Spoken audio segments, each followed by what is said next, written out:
out that Commissioner House is joining us virtually today on Zoom. All right, and second item, minutes from May 8th.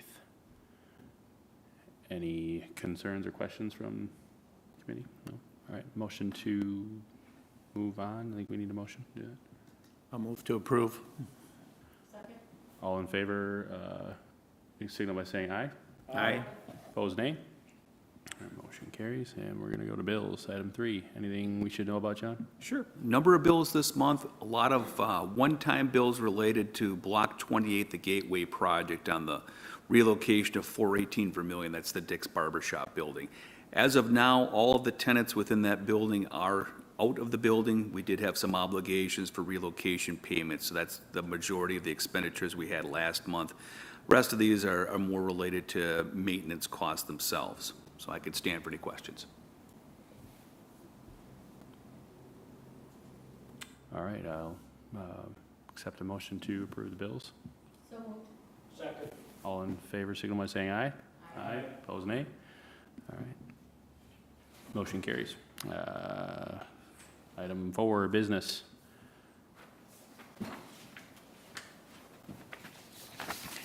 Thank you, Commissioners. So happy to introduce a proposed brokerage agreement between HEDRA and GON companies.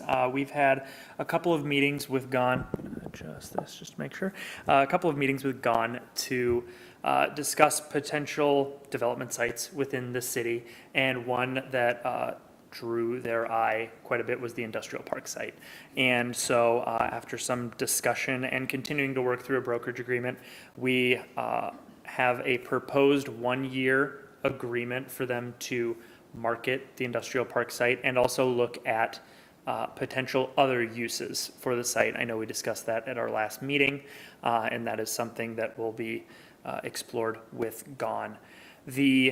I'm going to just give a very brief overview of what the agreement looks like, and then I'll turn it over to the representatives from GON so they can talk through the marketing plan and things like that.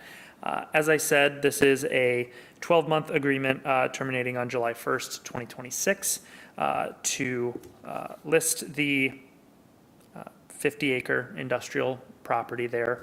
And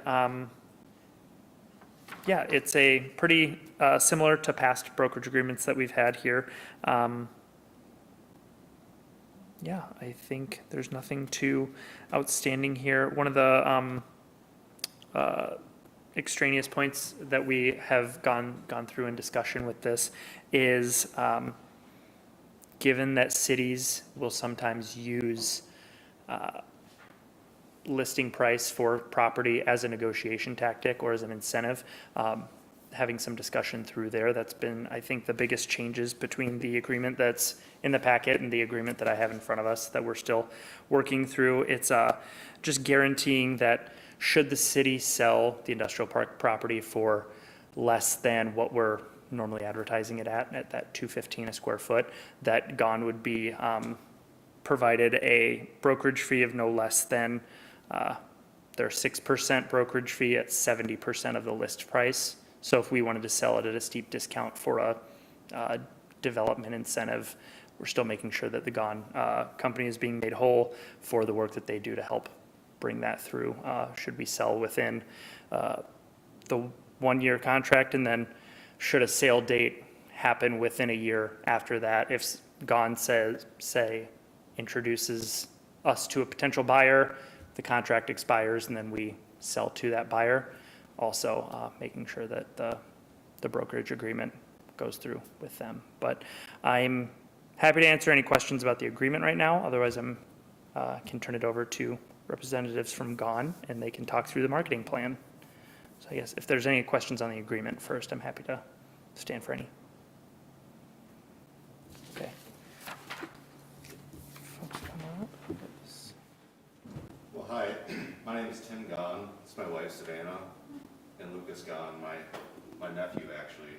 Gahn Companies was founded in 1969 by my father, PJ Gahn. So we're now 3rd generation, starting in Coon Rapids, moved to Forest Lake. We've held true to Minnesota. we're a long-term hold group. A lot of the buildings my dad built in the 70s and 80s are just now ending their life cycle and being disposed of. We have a very strong interest in working with cities and trying to work on a vision and what the community wants to see and trying our best to execute that to our team. We look at every deal like we might do it ourselves as far as the development goes. We have a national range of different developers, people looking for spaces, a lot of connection in industrial. And one of the areas that we're finding very promising right now in commercial real estate is indeed industrial. And we believe that Hastings is a great location to be, and we'd love to be a part of this. Luke? Yep, good evening, everyone. Thank you for having us. Feeding off of what Tim said, we've been around for about 60 years. So my grandfather was the one who started things out. A lot of experience in pretty much every asset class, everything from hospitality to multifamily, retail, industrial, a lot of townhome development back in the day, industrial, you name it, we've done it.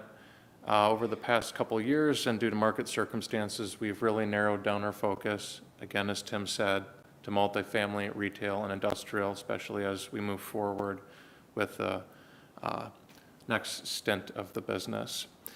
I personally have spent a lot of time in Hastings over the years. I'm very close with a lot of the families down here.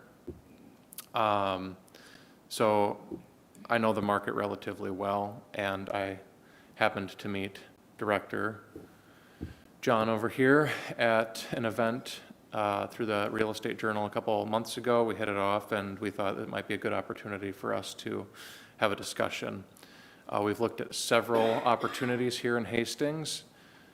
As we've previously discussed, the industrial park seems to be a good start.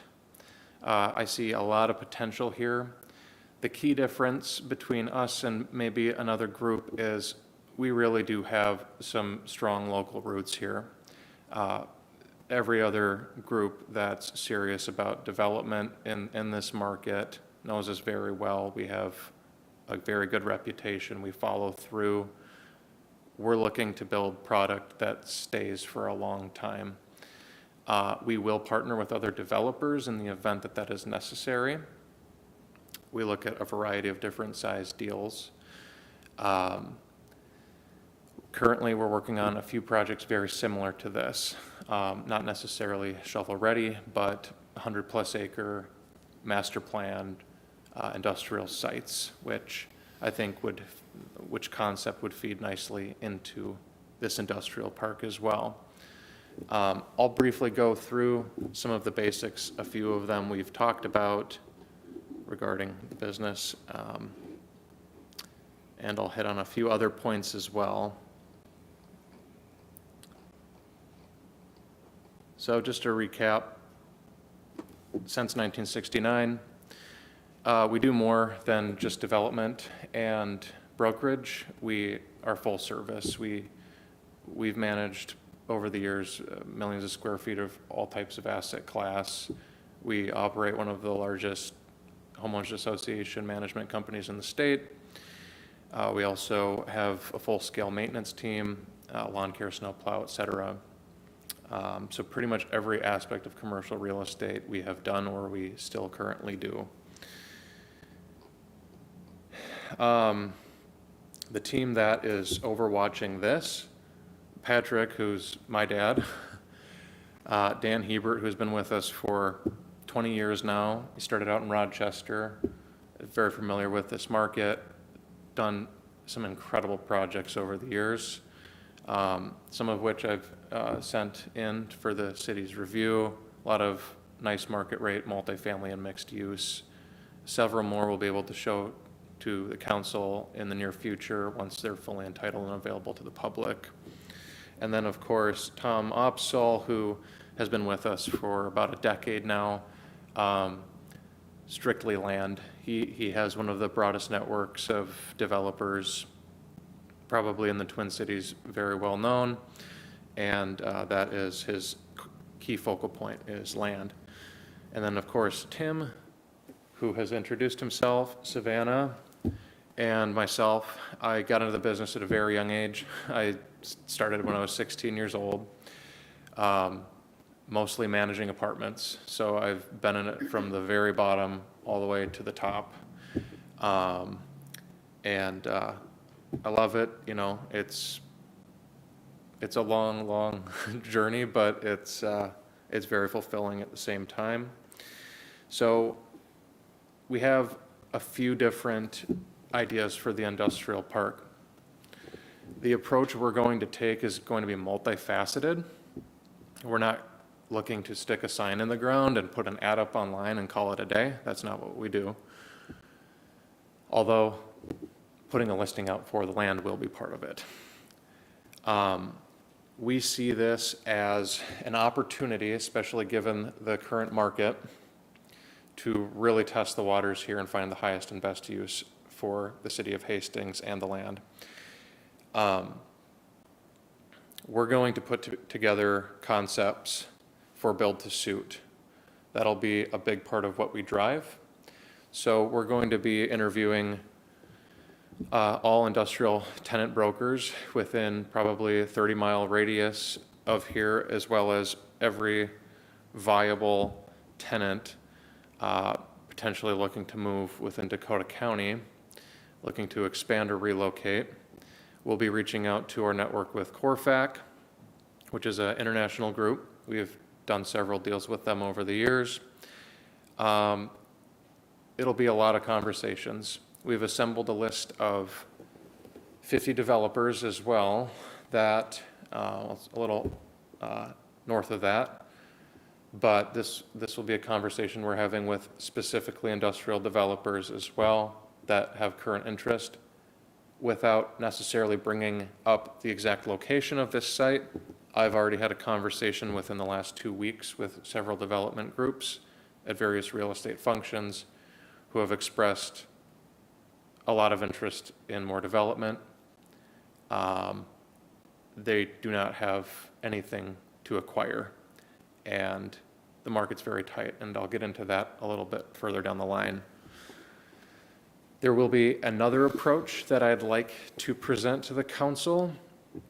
It hasn't been purported digitally yet to the director. However, it would be more down the line of a PUD. In the event that the city would be open to,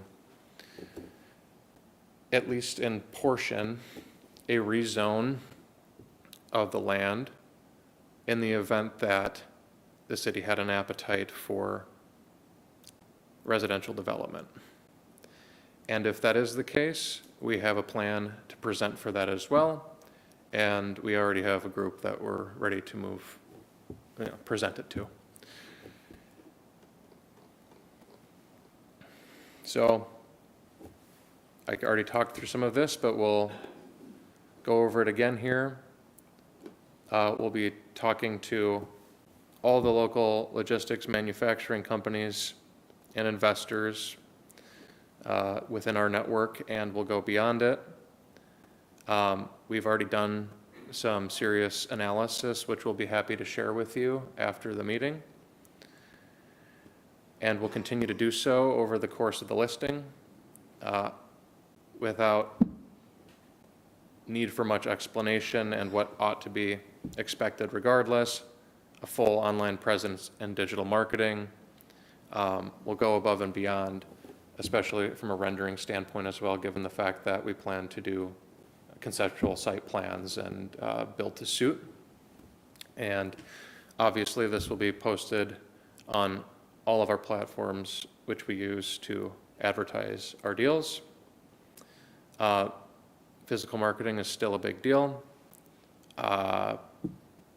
We attend events constantly, and it'll be a prime opportunity for me to sit down with people and present the deal. I've probably been to 4 of these events within the last week.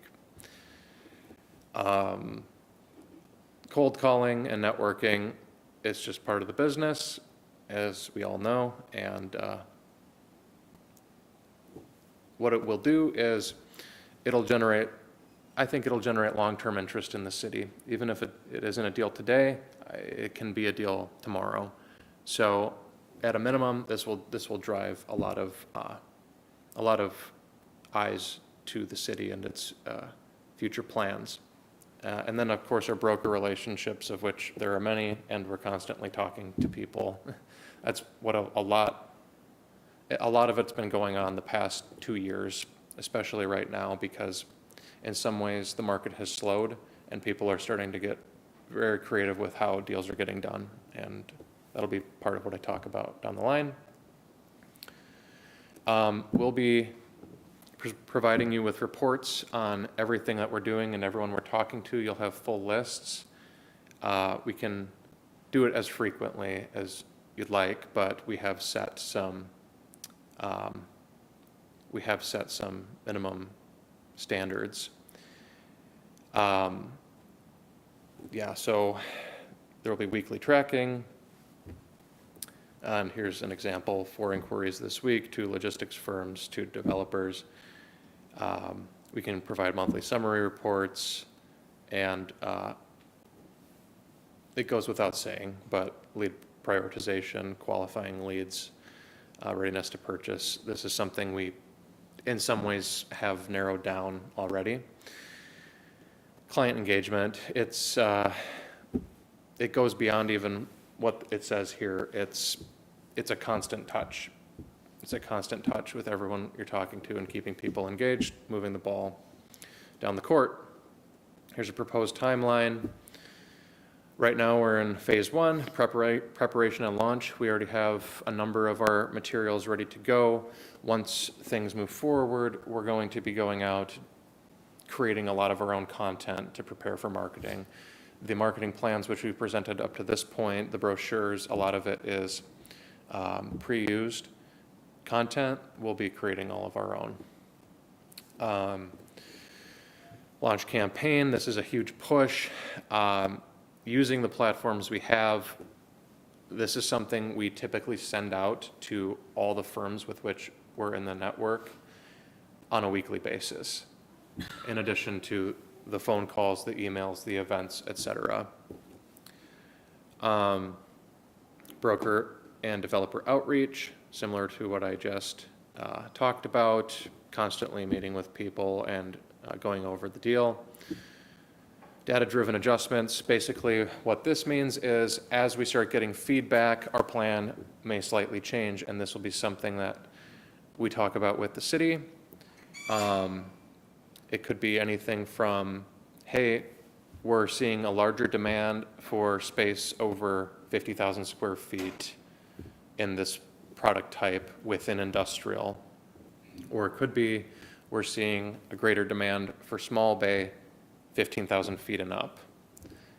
We'll make adjustments to our concepts, and it will also cause an adjustment in the groups which we reach out to. Momentum building, it's, like I said before, moving the ball down the court. The more information and data digested, the faster this should move, the more eyes on it, and as the market begins to move in the right direction, basically getting us to the final goal, conversion and reporting, hopefully the sale or development at the very end. That is the long and short of our about. I did want to briefly talk about the standings of the market. We went to a great conference a couple weeks ago. Minnesota has one of the best industrial markets in the country. It has the 3rd lowest vacancy out of any market in the United States at 4%. Small bay being 100,000 square feet and under equates to 2% vacancy, whereas logistics is closer to 10 of total vacant industrial product. We are seeing currently this year the lowest new construction we've seen since the 2008 years. There's a number of reasons for that. Again, the appetite is immense. There isn't space available. What we're seeing and what we're talking to a lot of other developers about is how to solve this problem. And what we are seeing is groups getting very creative in regards to how they make these deals happen from an equity standpoint. We're seeing a lot of partnerships occur, heavier on the equity side coming into the deals. Unfortunately, that's one of the only ways you can make it work right now, and even more so on the multifamily side, which we'll talk a little bit about. Additionally, what we're seeing from an overall market standpoint is for new construction in 2024, all 4 quarters, approximately 75% of these buildings were pre-leased. When we're talking about marketing a build-to-suit for the property, it's going to be very tenant market centric. It's what's going to drive the development. We're not seeing a ton of spec build, although the banks are open to it. I've spoken with several banks within the last 2 weeks, and they'll certainly consider it. That being said, it's going to be a combined approach of identifying the correct tenants and the right equity groups and developers with which to partner. If necessary, GON has the wherewithal to be able to do a lot of this internally, but again, highest and best use for the city.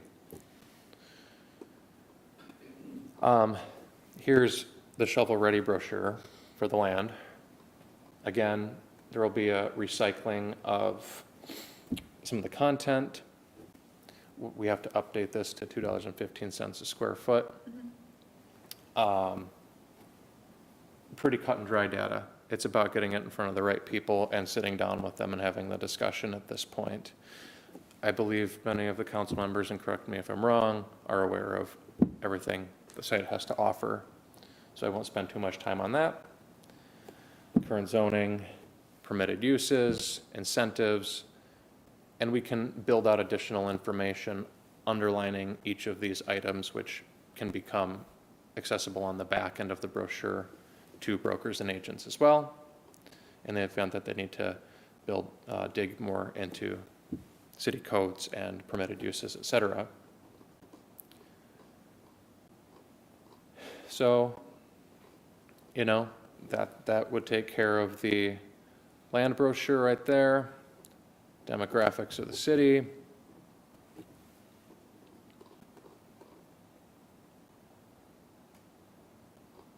And surrounding cities and highways, thoroughfares, interstates, small retail map,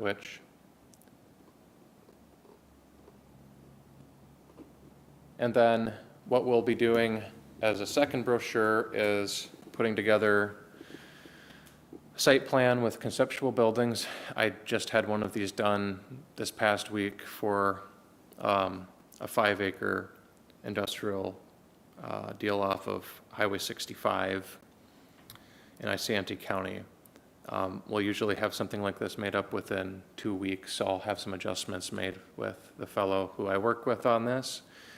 And again, going back to the phases and digestion of data, which we will be relaying to the city, the concept is subject to change.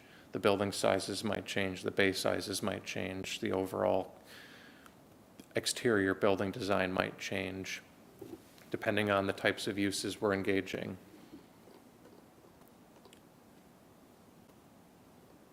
Just examples. Our promise to you: we'll be honest, communicative, dependable, and hardworking on this project. We'll always be available. We'll see to it that the city's highest and best interests are fulfilled while you choose to work with us. And we'll dedicate ourselves to, within our highest capacity, bringing the very best use to the city of Hastings.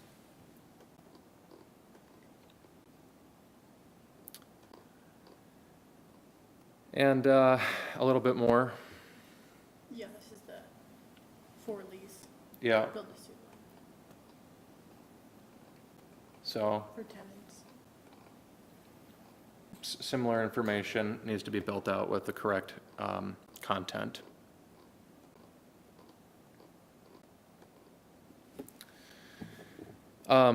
I will touch on, if I might, the multifamily side of this. It was a brief discussion when we initially met with John and Alex. There are some beautiful parts of the land, in our personal opinion. And one thing that we're seeing a rising demand for is for rent townhomes. And I've done some market research on the townhome market in Hastings. It would be something we would be interested in bringing to market if it's something that the city is open to from a rezone standpoint. We're familiar with two groups that are actively doing this, large projects, and I have a personal connection with one of the selected builders. If the correct builder's chosen and the correct development group, I believe, based on my research, it could be, at least in part, a successful endeavor, at least worth exploring. Again, it depends on the city's desire and capacity for the product. If it is something that the city's interested in, we'd be more than happy to advertise that as well to our relationships. With that, that concludes our presentation. I will also leave one note, if I might, on the listing agreement. The only reason for our point of contention on the listing agreement, which would be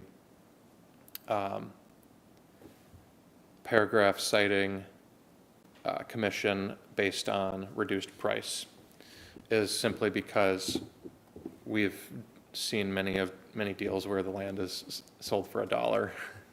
And unfortunately, for some other brokers, we've worked with cities and purchased land for redevelopment, TIF districts, and their agents didn't properly negotiate their listing contracts, and the land was sold to us for $1.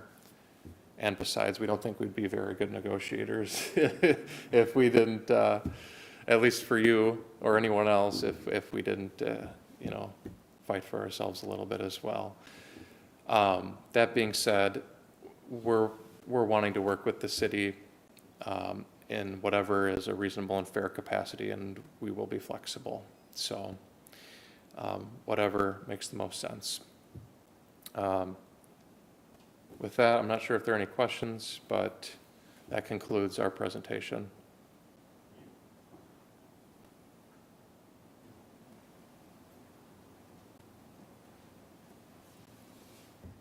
I have a question maybe to both the city and GON group. It looks like a brokerage fee will be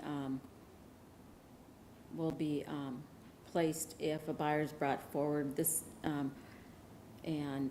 there's no, I don't see anything else in the contract that allows the city to have a right of refusal if a certain type of buyer came forward that we don't find the use to be conducive to what the city would like. Can you address that for me? Yeah, that would definitely be something that we'd be open to conversation on. Obviously, if a user was brought forward that absolutely had no place in the industrial park, it wouldn't really make much sense, and that's an understandable point. So if the city would like, maybe we can adjust the language to reflect users within certain qualifications or uses. I just know that, we're seeing a fight over in Rosemont over the data center. I mean, there's certain things that are gonna attach us, some feelings for folks in the community and maybe for even the city, that I think we need some ability to be able to control that. The other question I had is, we've been marketing this basically commercial, and last meeting, and industrial. Last meeting, we talked about maybe going into the residential area. As far as I know, there's been no zoning change, nothing like that. Is it gonna be just a shotgun thing? Are we gonna go out there and see if we can find industrial commercial, and if that doesn't work, I'm not understanding how we're doing dual marketing and how that's gonna work. I think that the primary focus of our efforts is going to be industrial and obtaining tenants, as well as speaking with other development groups who may already have users. However, if the city is interested, we have a few relationships that are actively developing these for-rent townhomes, and we could easily have a conversation with them if, in fact, the city wanted to sell a portion and rezone it. Yeah, it's not going to be something that's just flippantly thrown out into the ether, so. Then I'll just stay on my little points. Previously, when we've tried to market this, the one of the major drawbacks always seems to be getting folks in and out of town. When we've got a 2-lane and a 2-lane that gets people. Have you looked at that? Is that a concern with what you're looking at?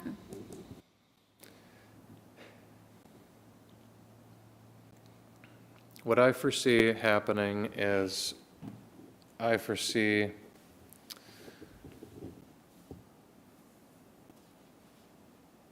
a lot of the second-tier markets, regardless, especially with local users not necessarily reliant on massive logistics needing space in a huge way.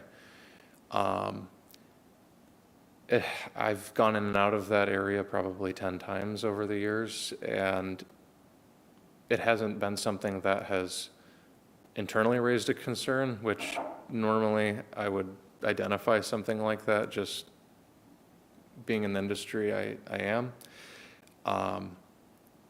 It is something we could take a closer look at, but I don't think it's an area of concern as of yet. If it becomes something that we start hearing, we're going to let you know, obviously. I suppose that would be my feedback as of right now. Question that I have is, looking at an light industrial area or whatever, or homes, the one thing that we are aware of is that the veterans home out there is going to be rebuilt. There's money set aside already, and depending on what design they come up with, that might abut towards there's a cemetery back there, and there's the land that comes up, that's the city land we're talking about. And just want you aware that there is some concerns from that area that, we'd be working together with those folks to make sure that, there's not big conflicts in the process as they move forward and the city moves forward with some property there. And probably the last question I have is the property's been for sale, for practically giving it away for a long, long time. And what makes your company more able to do this and move the property than the previous companies that we've had? I think it's this, I know it's this, it's the fact that we'll take it from a development point of view versus strictly a broker's point of view. If we can't make this happen, then it's telling me that it's a timing thing. With the network we've built over the years, with how we execute putting our developments together and identifying our tenants, you'll learn a lot about the market. At a bare minimum, it's going to draw a ton of attention to this site. Additionally, I think that our ability to structure from a partnership standpoint with a number of other developers that are hungry to get deals done is what's going to help drive this forward. Did you have anything that you wanted to say, Tim?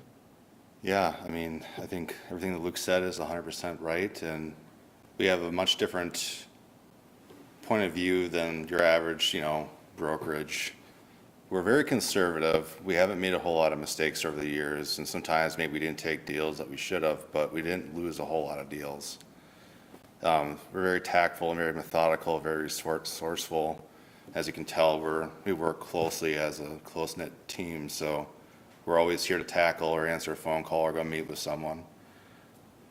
It's honestly a beautiful site, and I was actually really surprised when we saw the history of the property, because it might have just been a timing thing. I think a lot of people right now are looking for that big deal, that big development. And it might take a little time for the economy to warm up so people feel comfortable pulling the trigger. But people are out there shopping right now, trying to find a happy home.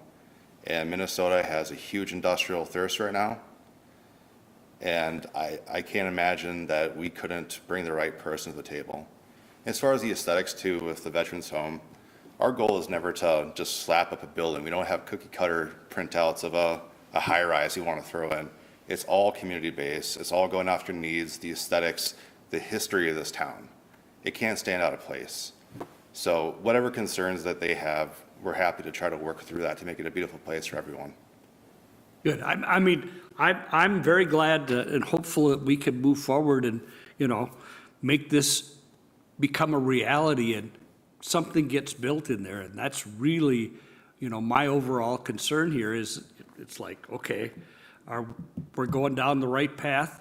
And what I hear tonight, yeah, it sounds good, but is it cross your fingers and wish?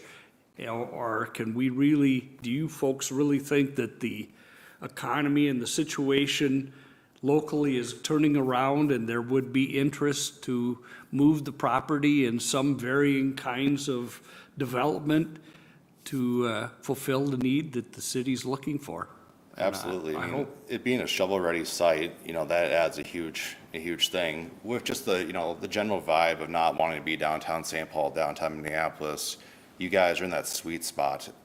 And, you might have seen a little bit of wave during COVID. I bet you're going to feel a whole lot more wave of businesses and people wanting to live here. And it's definitely a little more calculated than just crossing our fingers and hoping. But, who knows? Sometimes you're tracking a buyer and some guy pops out of nowhere you never knew about. So you can't always see what's out there. And a lot of people will kind of circle around without you even knowing. But I really do feel that we are the best team in Minnesota to handle this property. And we would take great pride in having it and working on it.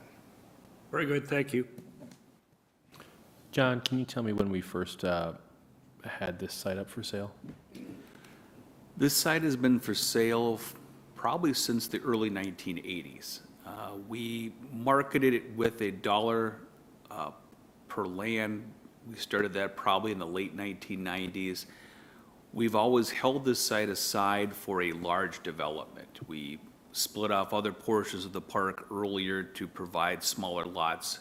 We're at the point right now, as you know, those smaller lots are becoming fewer and fewer. And we've really focused on the shovel-ready aspect of this for about the last 8-9 years. In the 40-something years we've had this for sale, have we ever marketed it for that townhome kind of residential? Nope, everything marketing has been industrial in the past, and that I think was part of the question asked a couple of meeting or two ago was, since we've been looking at the site for industrial for quite a long period of time, and we've not had the results that we hoped we would get, should we look at other things? And so, from my standpoint, I'm open to looking at what might be out there in the market. If we have individuals that know the market, that believe industrial is something that would have a go on this site, I'm more than happy to do that. And I'm not sure what the rest of the board would feel on that one. But I think part of the discussion we had a meeting or two ago is based upon just the track record we've seen on this site and the inability to make a site that has been shovel-ready for quite some time a go of it. So if GON can move forward and they can find industrial providers that would work to meet the goals of the board, wonderful. If it's something that perhaps we would look at differently, that's something we would bring back to you for a look as well. Okay. I guess I would echo Commissioner Horse's feelings about having a right of refusal in the agreement. Just given recent local issues we've seen nearby. So I think past that, John, are we looking for an approval from the board tonight? We would be, and I should clarify one thing because of the nature of our having a commissioner online. I think everything should be through a voice vote tonight. So if we make a motion and second, then I will go through a voice vote on that. Got it. Okay. I'll make the motion. I mean, it's 12 months. We've, God knows we've tried, you know, and I like what they're saying. I think it might be a little tricky if we're starting to talk both industrial and residential development, how you meld those two together. I mean, there is some beautiful property in the back that I think would do well with some residential, and we need both. But on that note, I will make a motion to approve the contract. Do you want to make the motion to approve with the addition of the yep. right of refusal? Thank you. Thank you for the addendum. And we'll have I would assume we're going to have our council look at, is our council going to be looking at this, John, or not? Legal Okay, counsel, or? yeah. Yes. So we'll deal with the legal counsel and putting in the appropriate language to modify so that the city has some right to refusal, according to the agreement of the parties.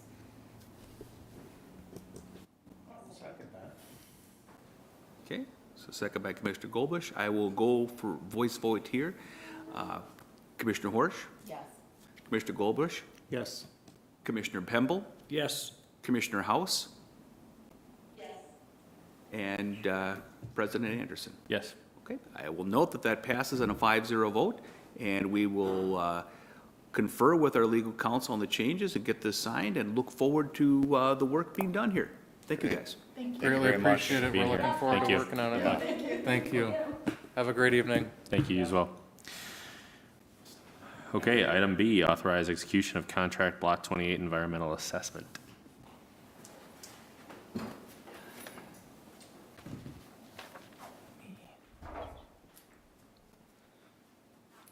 Switched over.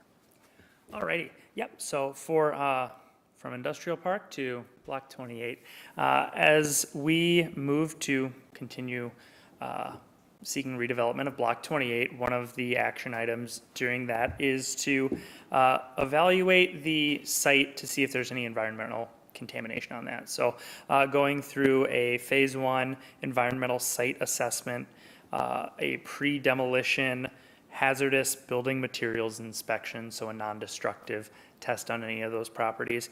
And then also looking at some preliminary geotechnical evaluation, looking at bedrock depth, water table height, to provide an underground look at what the developability of the land is, depending on that bedrock depth, thickness that might impede the types of development that could go there, specifically looking at underground parking opportunities there. So staff reached out to 4 different environmental consulting groups to get quotes for those 3 different action items there, the Phase 1 ESA, the non-destructive hazmat inspection, and the geotechnical work. And we received 4 bids back from Summit Enviro Solutions, Braun Intertech, GZA, and Stantec. So after reviewing and I have laid out the proposals in each of the 3 sub items in there to show the breakdown there. And after reviewing, staff is recommending entering into an agreement with GZA, Geo-Environmental Inc. The main driver behind that is that their geotechnical proposal was a little more robust. It took just a little bit more of a in-depth look into what the site characteristics were for that, which we believe is a very important factor when marketing this property. The Phase 1 ESA and the non-destructive hazardous materials analysis is a lot more standardized across the board with those things. So that is why staff is looking to contract with GZA. We have let them know that we're preliminarily choosing them and working through the agreement on that one as well. And Additionally, staff intends to apply for an environmental investigation redevelopment incentive grant offered by Dakota County CDA. These are for funds up to $25,000 for development projects that cities can apply for to do this type of environmental investigation. Their fiscal year starts July 1st, so we plan on applying as soon as July 1st hits so we can make ourselves available to that new financial pool. But I'm happy to stand for any questions. I had a question, Alex, regarding the quote chart you had there. GZA is considerably cheaper when it comes to, is it the non-destructive hazmat? Mm-hmm. Any idea why? Are we concerned about the robustness of their testing I compared was- to the others? From what I could review, I wasn't too concerned with their robustness on that one. I can take a deeper look on that agreement, but from reading through the proposals, all seemed very similar. I'm not sure why it was that much. You're looking at a third to a half price compared to the others, so that I would have a little bit of concern there. We want to make sure we're checking all our boxes there. And then the geotechnical is considerably higher, so I just had some Yeah, the questions around that. geotechnical was a lot more robust in the number of soil borings, and it looked like the, looking at that water table depth, and just, it was just a more in-depth proposal from the geotechnical standpoint Okay. on that, but I can definitely follow up for the non-destructive hazmat testing. Perfect, thank you. On grants that you apply for, does that cover all three of those categories, or is it just on certain areas? I need to follow up. I know for sure it covers the Phase 1 ESA and the non-destructive hazmat testing. It does say some geotechnical work. I would need to just confirm that the soil borings for this type of geotechnical is covered. If not, we would be at least getting partial coverage on the total bill here, hopefully. Yeah, I just wanted to find out because of the differences in how they were proposed, so. I guess question then too, where we're sitting for our budget for the year, because I don't believe that this was budgeted, correct? Yield to John on that. Sure, yeah, we had some funds within the budget for Block 28 expenditures and also expenditures under our consultant category, so we should be fine if we were to have to foot the bill for the full $34,000 on this. We're adequately covered. Okay, thanks. All right, I guess I'd look for a motion to approve.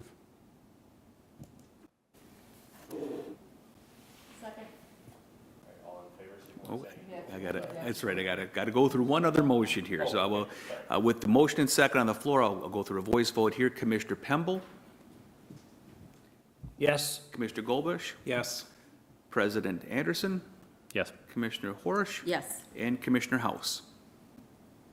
Okay, I will note that's 5 ayes, no nays, and that is approved. Thank you. All right, item 5, reports and information, 2026 budget priorities. Well, thank you, Commissioners. It's hard to believe we're looking at 2026 items already, but that time of the year has come upon us. So we as staff members are responsible for putting together our budget proposals, which are due at the beginning of July.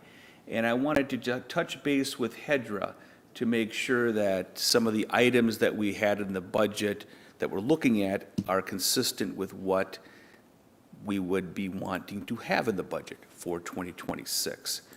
So I'm going to put this up so people can see it. There we go.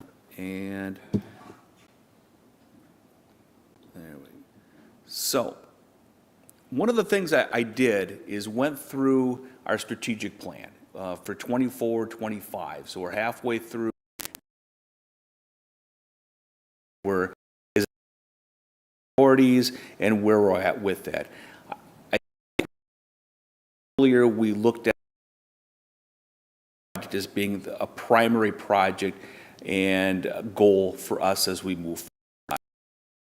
Things that's interesting about that project from a timing standpoint is we have construction of Highway 61. And as we're learning that happening in 2028, we've been meeting with developers to determine interest in that site. One of the key questions we've asked them is, how much does the construction of Highway 61 impact your ability to sell and market that site?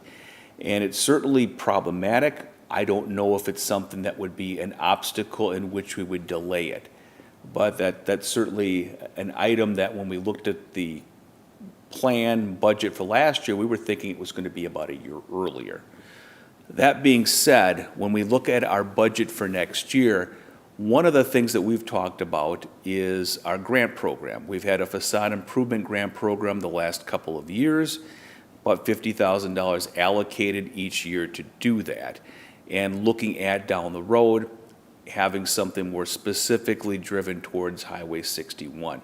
Since that's not happening in 2026, we are making note that that is something that we should be looking at for the following year, 27, and into 28. So long story short here, with the facade improvement grant program, I'm proposing that we have a similar amount allocated as we've done this year, which is about $50,000. Some of the changes we've made over the last year is that we've expanded the program geographically. It was only limited to the downtown area and portions of Highway 61 in the past, and now we've made it more citywide. As of this time, we're about halfway through the budget year. We're not halfway through the $50,000 of allocation at this point. I think right now we're probably at about 20,000 from what I recall on that one. So have a similar line item for next year. Revolving loan funds, we've had in the budget for a number. The has diminished as we've invested into future projects. We anticipate that when we sell properties there, that period within that fund balance. Right now, we've got about balance in 2026. Years when we started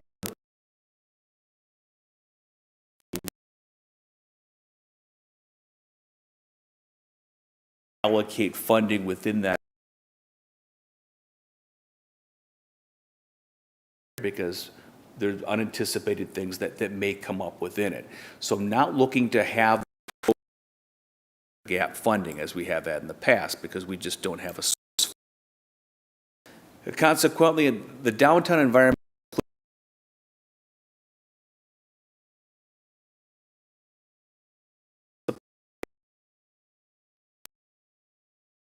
we had a grant that we were allocated about that. The grant, this was back when we had a cidery project that was going to go on the property. When that went south, we held those properties in reserve so that those funds the project come forward in the future with environmental 26, probably not. It's there if we need to use it. Line item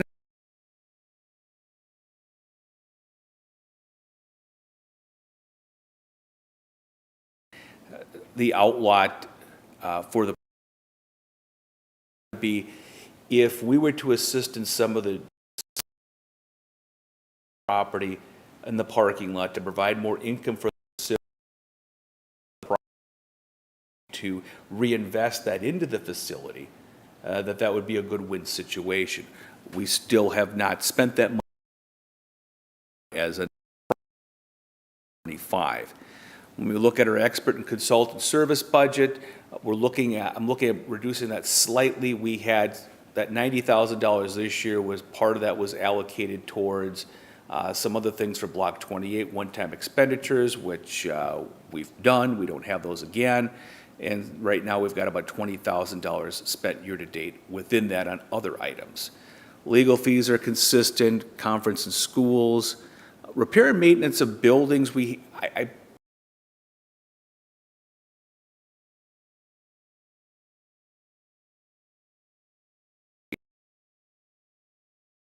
not too far. One of the items that we are looking at for a new priority for next year is our downtown master plan. The Heart of Hastings plan was done about 2003, so it's over 20 years old right now. We talked about this a little bit last year on wanting to put another plan together for that. We're going to make that request for this year with the understanding that this is going to be a very tough budget year moving forward here. When we look at HEDRA funding, we're coming at two sources. One from a special HRA levy that we have, which generates probably about $500,000 annually, as well as funding from, the general fund by the city council. As you know, the funding that we have in the construction that we have for PFAS obligations over the next couple of years is going to take a tremendous bite out of our ability to do a lot of things. So we're cognizant of that as we put together budgets, that we have to recognize that there's a lot of other expensive things over the next couple of years that we do not necessarily have funding for, that the council is going to have to find ways to do. So overall, that would be the one priority we are looking at for next year, would be to do that downtown master plan. Again, a lot of the things we would keep on similar levels with our incentive grant program, and then some of the other consultant fees and maintenance fees, we would have a slight deduction to cover the cost of this other priority for the downtown master plan. So that generally is what I'm looking at bringing forward. I'm going to be putting together more detail as the month goes on to get that in. The council will be looking at this over the next few months into the fall, and I'll have other reports back to the board at that point. But I can stand for any questions. There's not any official action necessary for this tonight, but more just a presentation and any questions that the board may have. Thank you. It's been a while since we've talked about that revolving loan fund. What do we got out on that, and are we looking at, I mean, what do we realistically think is coming in the next 5 years or so? I mean, I can't remember what we all have out and where we're at with that program. Yeah, the last revolving loan fund we distributed was to Spiro Co-op probably about 3-4 years ago, I think. I'm not entirely certain when that is coming due. We did have one on another revolving loan that just for, I think, a $20,000 payoff that just came in unexpectedly about a month ago. So that was nice to have that come back in. But yeah, with that, we've generally had 1 or 2 of those a year. And we haven't had anything in the last 4 or 5 years on that one. And the point of that is these are funds that would be paid back to HEDRA and more of a gap loan situation. So you're not anticipating anything in the next year or two? We're still... I don't think that there could be items that may have a need in the next couple of years. I just don't think we have the mechanisms to fund it. Yeah. That's the difficult situation we're in with Block 20, with money being tied up on Block 28 right now. That makes our ability to fund these type of things more difficult. It's almost similar to the situation we had with Hudson for a number of years, in which we put a lot of our efforts and funding into that facility, which limited our ability to do other economic development items. I'm going to say this with the idea that what I say is probably going to be absolutely the opposite. So it looks like we're in a holding pattern because we've got some big balls in the air. I mean, we've got Block 28. We've got, if these folks can move the prospect of selling that industrial park property, that would be huge. But when I say I think we're a little bit of in a holding pattern for the next year and a half, maybe something big will come down. John, can you help me understand that background comment around the revolving loan fund? That $225,000, is that what we have out in receivables, or is that what we have in that balance to provide as a loan? Got it. That's our fund balance for our account fund balance. It's not related to any loan receivables that we have coming in. Okay. So we have that available to businesses to apply for, is what you're saying? We would have that. It's just that being able to draw that fund balance down much lower than the 250 that we have in there right now makes me pretty nervous. Okay, thanks.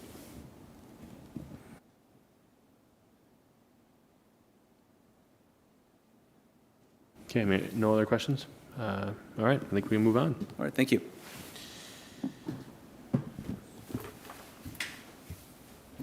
Alrighty, so Hastings Business Survey. So I worked on creating and launching a brief survey to solicit feedback from Hastings business owners to see what their experiences working with the city has been. There have been anecdotal conversations and my conversations with business owners that the city is not always regarded as a business-friendly entity to work with, and being the economic development coordinator, that's not something I love to hear. So my first step was to create a survey to try to get data to see where the issues are coming from. That was released about 2-3 weeks ago. I have had eight submissions on it. It is an opportunity to be submitted anonymously because there was some concern about owners not being willing to put their name on some of their feedback given. So folks are able to submit their names voluntarily if they want to have a more in-depth conversation on that. And a number of businesses have put their information to be contacted for a more formalized meeting, and I'm in the process of reaching out to those.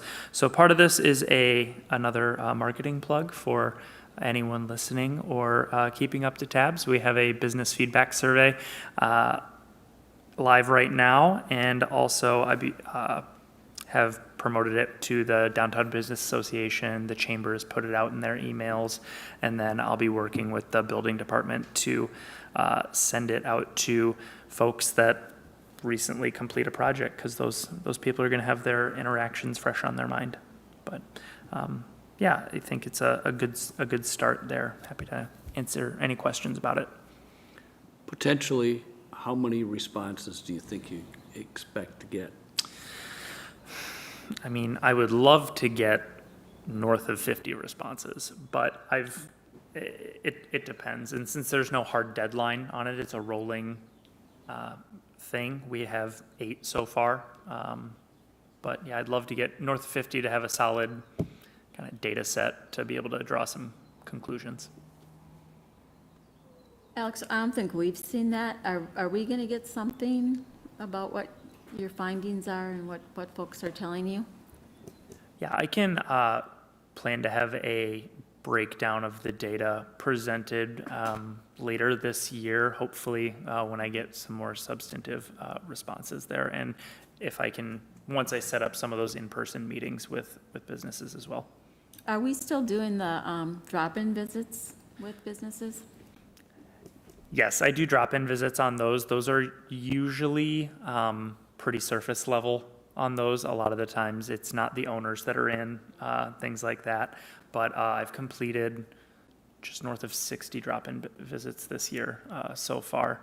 And it's a tough way to get that kind of deeper conversation, which a lot of these topics kind of require a more in-depth discussion. Sounds like it's a link, so we did not actually physically send it out to the businesses.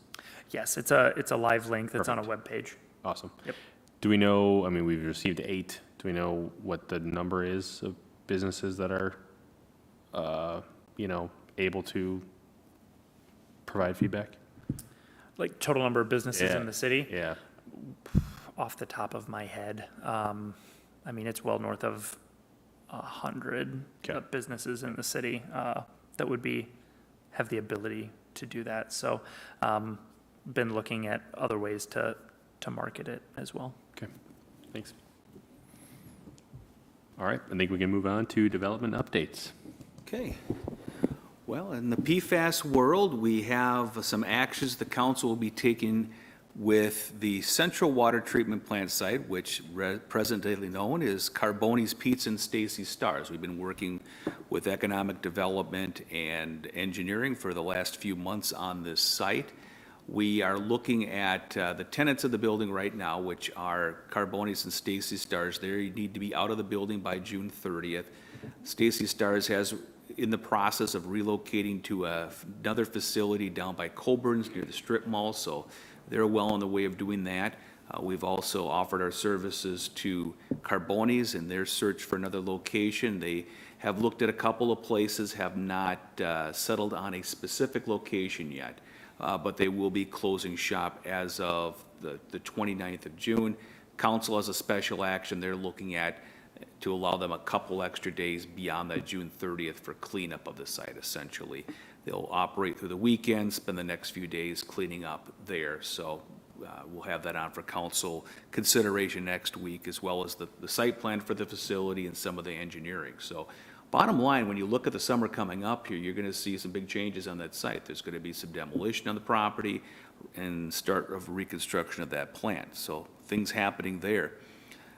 Cannabis front, we had a couple of cannabis permits that were, I should back that up a little bit. With the cannabis permits that we have, it's a confusing process, and there are permits that move forward at the city level that appear to grant more than is actually being granted at that point. When we have a special use permit, generally that is an allowance for one to operate. In the circumstances of cannabis, it allows one to apply for a state application to check a box for zoning compliance. So we've had two of those we've done similarly, one that's going forward to also be considered. This would be located down by 33rd Street and Trunk Highway 316, kind of in the parking lot area by Colburn's. That's an outlawed area that's been for sale for quite some time. So Planning Commission reviewed that, council will look at that Monday night. Ultimately, the council has made the decision that only one retail cannabis permit would be allowed within the city. So once they go through state licensing, then the first person to register with the city after that would be the entity that would get to operate. So it is confusing. We are constantly being updated with new information on that one as far as changes at the state level, but that's what's going on right now. So even though we've had multiple permits that are out there right now for retail, we would be limited to one per the regulations that we have established. So that is out there. Vermilion Acres, we had a good conversation with them about a week or two ago. The question we always get on the senior housing development on County Road 47 is that thing still under construction? And when we've found out that the entity that will be operating it, which is they're named Jaybird, and I have a contact that I can distribute to people to get on a waiting list. Ultimately, they're looking to finish up that project by fall, so I hope that'll happen with that, and be 75 units of senior housing that would be up and going at that point. All good things.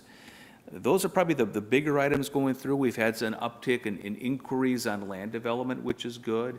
So hopefully something there will transpire with new development and proposals that'll come forward on that end of things. Within the downtown area, there's been some changes over the last month with some closures and some new businesses that are going to be in construction and opening up soon. So those are all good things, but I can stand for any questions you may have. All right, I don't think there's any, so, And that's all that I had tonight. all right.